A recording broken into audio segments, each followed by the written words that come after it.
Kisah awal manusia, Nabi Adam dan Hawa di surga. Di alam sebelum waktu, Allah menciptakan Adam dari tanah liat yang dibentuk dengan sempurna. Lalu Allah meniupkan ruh ke dalamnya dan mengajarkan nama-nama segala sesuatu, menjadikannya makhluk yang mulia dan berilmu. Kemudian Allah memerintahkan seluruh malaikat untuk sujud kepada Adam sebagai bentuk penghormatan. Semua tunduk, kecuali satu, iblis. Dengan kesombongannya, iblis menolak dan berkata, "Aku lebih baik darinya.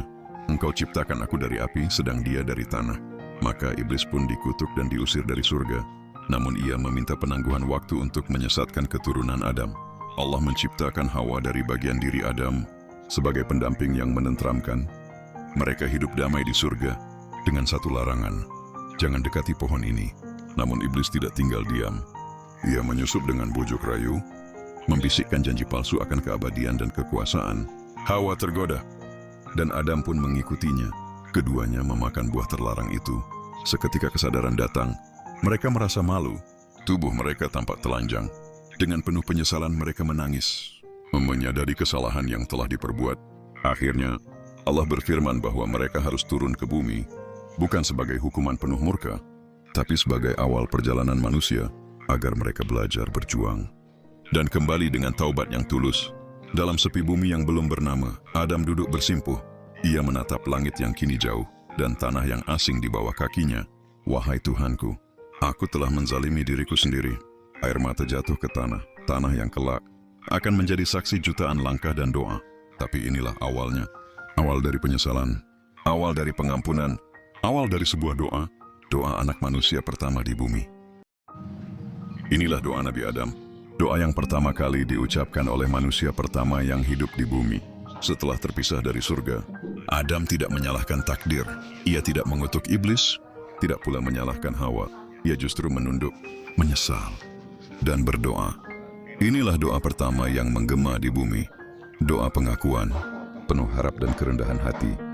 Doa Nabi Adam alaihi salam, "Rabbana zalamna anfusana, wa in lam taghfir lana wa tarhamna, lanakunanna minal khasirin." Kisah Al-A'raf 23. Ya Tuhan kami telah menzalimi diri kami sendiri.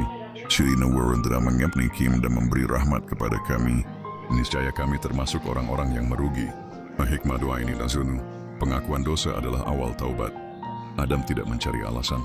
Ia akui kesalahan tanpa syarat. Ini yang membuat taubatnya diterima Allah. 2. Kerendahan hati mengundang rahmat. Dengan merendah, Adam justru diangkat derajatnya. Manusia yang memohon dengan jujur selalu dekat dengan rahmatnya. 3. Tidak putus asa dari ampunan Allah. Meski jatuh dari surga, Adam tetap berharap. Doanya menjadi warisan spiritual bagi umatnya. Selalu ada jalan kembali kepada Allah.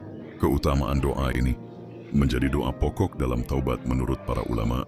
Barang siapa membaca doa ini dengan hati yang sadar, maka Allah bukakan pintu pengampunan, sebagaimana dia terima taubat Adam. Dalam banyak riwayat, doa ini diamalkan para wali dan solehin sebagai kunci pembersih jiwa dari kesalahan, besar maupun kecil. Akhir dari kisah ini adalah awal bagi kita. Di tanah yang sama, kita pun berpijak. Dan dari doa Adam kita belajar, jatuh bukanlah akhir, asal tahu jalan pulang. Doa ini bukan sekadar permohonan, tapi warisan pertama dari langit ke bumi. Doa Nabi Adam adalah kunci taubat, awal dari harapan, dan pintu pulang bagi siapapun yang pernah salah. Jangan simpan doa ini untuk dirimu sendiri, tapi bagikanlah kepada orang-orang terdekatmu, agar kamu juga mendapatkan pahala dari menyebarkan doa ini. Kalau kamu merasa pernah jatuh, pernah lelah, pernah tersesat, ucapkan doa ini dengan hati yang tulus. Suka dengan kisah seperti ini? Jangan lupa like, komen pendapatmu, dan ikuti akun Sisi Lain Nusantara, karena masih banyak kisah tersembunyi yang belum kamu dengar.